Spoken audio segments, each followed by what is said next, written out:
Abby, my little sister, I'm so happy for you. Abby and I are 1.5 years apart. And between boys, clothes, and cars, you can imagine the cat fights we had growing up. But those disagreements have long passed, and through the years, there are many things I have grown to love and admire about my sister. I know that if I asked Garvey why he fell in love with Abby, I can't look at her, his answer would not be a simple one. There are many things about my sister that make her special. Not only is my sister attractive on the outside, she is as equally beautiful on the inside. For being such a petite little girl, God gave her a huge heart.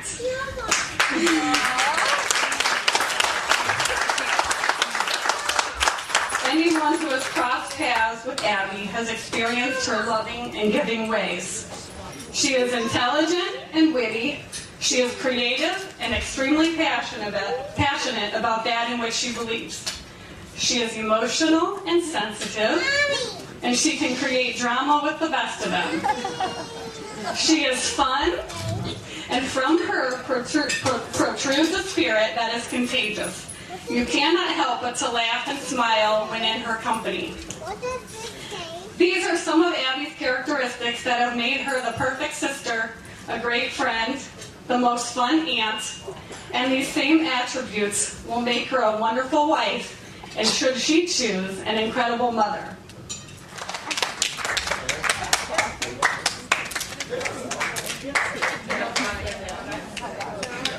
Bravo! I would like to thank those of you who have traveled the distance to be with us.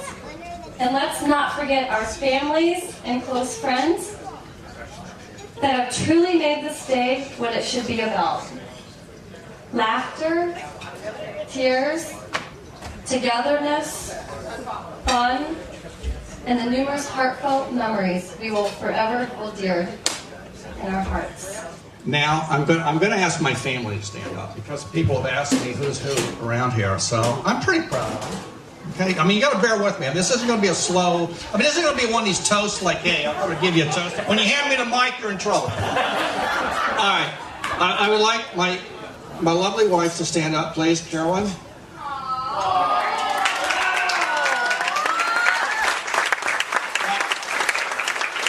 were married in 1969 when I came back from Vietnam, so you do the math. You tell me how many years that is. I think it's about 36. All right. My youngest daughter, Tiffany. Oldest. What did I say, youngest? Hey, what a compliment. I'm sorry. Hey, you can see where this is going. I'm sorry. All right, this is my oldest daughter, Tiffany, lives in Cleveland, Ohio. Her husband, Tony. Tiffany has three children, which I think you saw in the wedding party. And she's obviously ready for a fourth. I'm sorry. Okay. I'm already off to a bad start. So the next is Abby. Now, Abby, you don't have to stand up because everyone knows who you are by now. All right, L-Dog, you're around here somewhere. Here. Oh, okay, Larry. Okay. This is my first son, my third child. The next two are twins. If I can see where they're at. Okay, Megan and Brandon.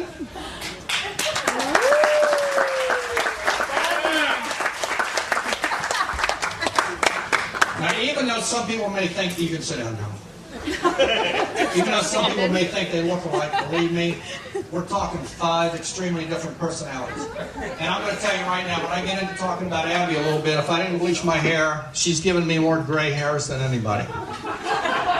But we'll develop that scenario as we go forward. What I'm going to tell you is I think these people are very special. They're very interesting type people. They're very unique.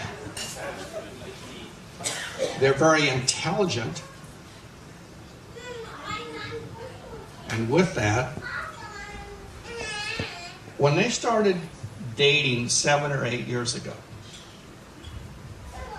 if you can believe in the laws of nature, saying opposites attract,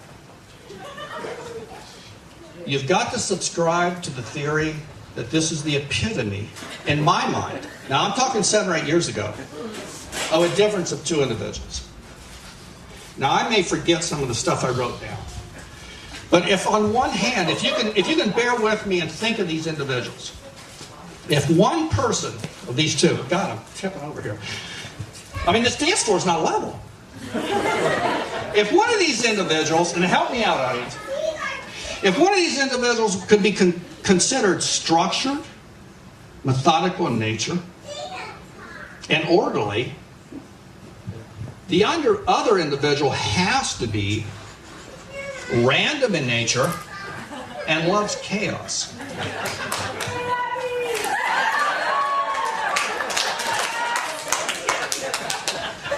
If one of these individuals sees the world in black and white, and may even see the world at 5 or 6 o'clock in the morning, the other individual sees the world entirely in multicolors, and after a good weekend is lucky to see it at 2 or 3 p.m. the next day.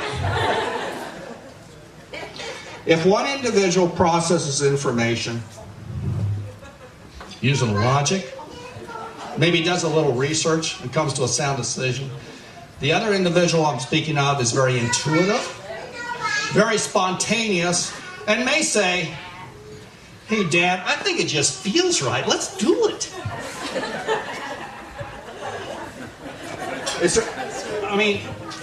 Does everyone feel they have an idea of where we're going here? Or who's who? Who's who? Let me ask you that. All right, now bear with me. I will refer to my notes here. Okay. Okay.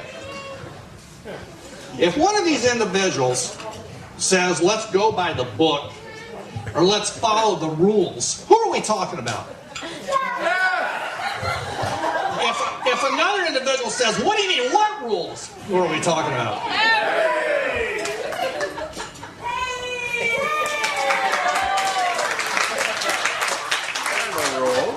Now, keep in mind, this is 7 years ago. As I started dating, as a father, I'm observing this. Okay, now one of the individuals may be considered conservative or introverted. The other may be outgoing, flamboyant, and I know her brothers and sisters will enjoy this one, overly dramatic. Who are we talking about? Okay, that's the beauty. Isn't that what life's all about? You join together, you maintain your individuality, but you kind of come together in a commonality and you share certain things. I want to shift a little bit to my daughter Abigail. I want you to understand this, young lady. I mean, as a parent, my wife and I love all 5 of our children equally. And some of you may think as they stand up, they kind of look a lot alike. But as a parent, you know that all 5 of these children are uniquely different in their own right. And Abby,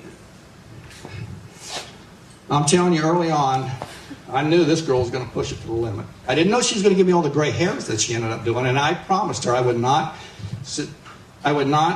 reiterate tonight the things that gave me all the gray hairs. But I would like to share with you a little bit about this young lady. Because like all my kids, in my mind, she's special. In her hometown, she was the first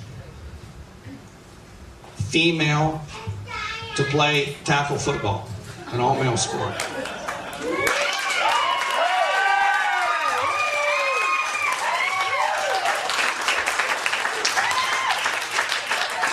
And look how thin she is. Obviously, she played wide receiver. We never could understand this because Tiff, her older sister, studied her hind end off. But Abby would always get all A's. We never saw her study. We never saw her open a book. I don't understand. I don't know what happened, but that's reality. Hold on, I'm loosening. I'm not a stand-up comic, but okay. When we moved, I was transferred to Michigan. She stayed in Ohio, lived with another family. She ran track her senior year, and her relay team exceeded the district record by 23 seconds in the 3,200. Okay? Now, to put that in perspective, if you're thinking of a guy running in 10 seconds, running 100 yards, that means the previous record was probably 200 yards behind them. Okay? So I'm a little proud of her. Okay. The one thing that's really unique and nice about Abby, I think, is that if you're her friend, you're really her friend. She believes very strongly in friendship, very strongly in family, very strongly in her dogs, which I'm sure you saw in the wedding. I'm very proud of this young lady because I can now pick up a national magazine and see her swimwear and articles on her in magazines that are read by swimwear buyers across the country. And this young lady did not go to school for that, did not have any mentors. She taught herself how to design, how to sew. She went to New York and got herself people that would take her fabrics and make them and then produce them and then market them. And I'm very proud of you, Abby. Now, if we want to talk about Abby and Jeff together, I've had a lot of sleepless nights, and I've tried to figure out what I would consider characteristics that really define them. So I'm going to give you those characteristics, and then I'm going to give you a modifier that I think in today's age is very unique. I find both of these people extremely loving and caring individuals. That's point one. Point two, I find them very, very giving individuals. And in our Me Too society, this really warms my heart. It really does. Point three, and I find this very unique, and you may have noticed it when you watch one of the dogs walk down the aisle. I think they are very, very accepting individuals. And I don't think you find that every day today. The modifier that I think is so important is they do this unconditionally. They do this unconditionally. These are two very, very special individuals, and I am so happy to have Jeff part of our life. But I really, really am very happy for this young couple. Now, I know I've been extremely long-winded. I'm getting to the toast. I tell you what, if you're going to dance tonight, dance over there. Don't dance here. You're going to go downhill. Ladies and gentlemen, some of you may have traveled around more than I have, but I have been to many parts of the United States and even into some third world countries. And I observe people. I try to analyze them. And what I see is, I don't care what your walk of life is or where you're at, the human spirit in my mind thrives on hope and dreams for the future. And with that, I would like to propose a toast that Abby and Jeff, I hope your dreams and your hopes for the future come true. Oh, wait a minute. You're all supposed to raise a glass. I mean, come on now.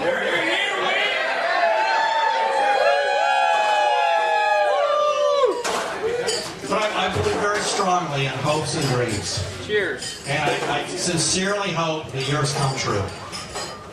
And with that, gentlemen, I'm done.